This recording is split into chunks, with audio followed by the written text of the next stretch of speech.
Hi, I'm Eric Don from OmniFit, and today I want to make a video about bones, but specifically osteoporosis. And I'm sure most of you either know about osteoporosis, heard about it, or you know the effects it can have on your bones. So I want to make a video about specifically what certain activities you need to watch out for, what you can do, what you shouldn't do, and all the above. But to find it out, I guess you gotta watch the video.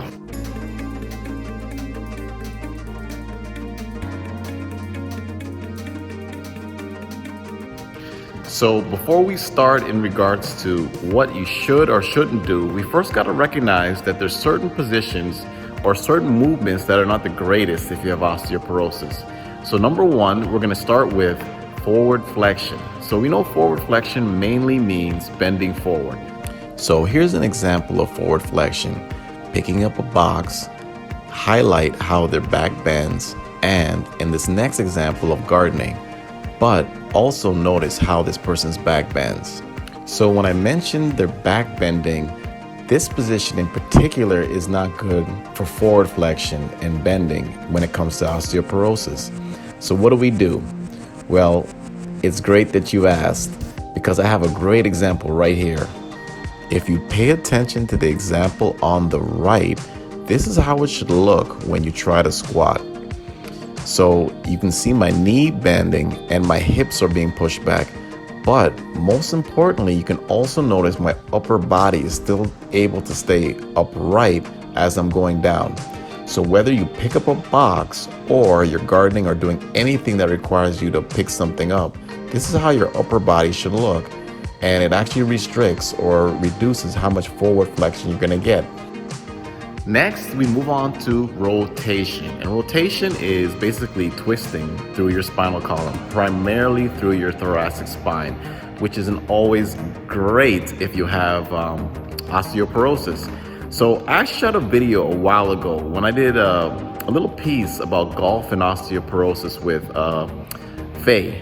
So golf is a great example of rotation. And the reason why is because, let's be honest, most of the time you swing a golf club, you rotate your spine. And if you have osteoporosis, as I mentioned earlier, this can be a problem.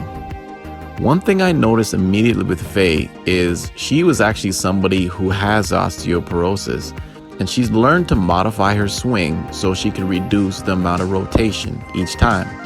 So just look at it right here. You'll notice that even though she swings, there's not a huge amount of rotation through her spine, particularly at end range, which is the worst part of the rotation. Last but not least, let's talk about side bending. So side bending is an exercise that kind of look like this. How many times have you been to the gym and you see someone walk over to a weight rack, pick up one weight, and do a side bending exercise?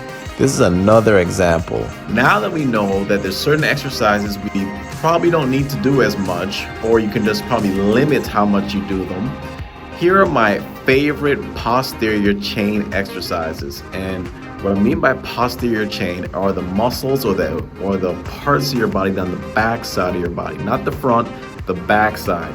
And this is typically the area that's weakest for most of us. And when it comes to osteoporosis, the areas you should work.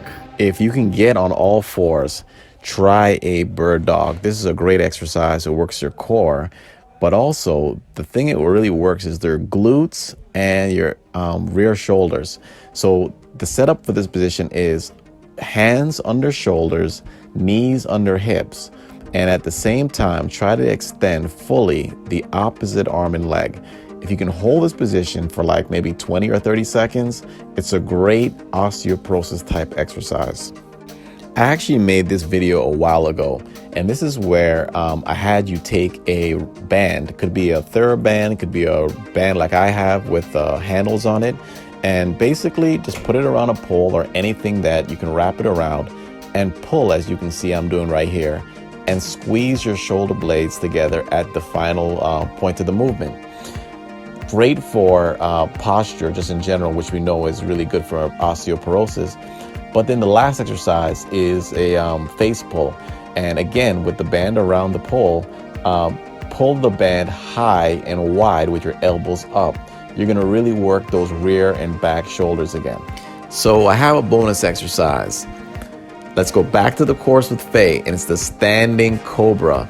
You take your thumb, turn them outside, and squeeze your shoulder blades together. However, you don't have to do the 360 like we're doing. On that note, take care. Bye-bye.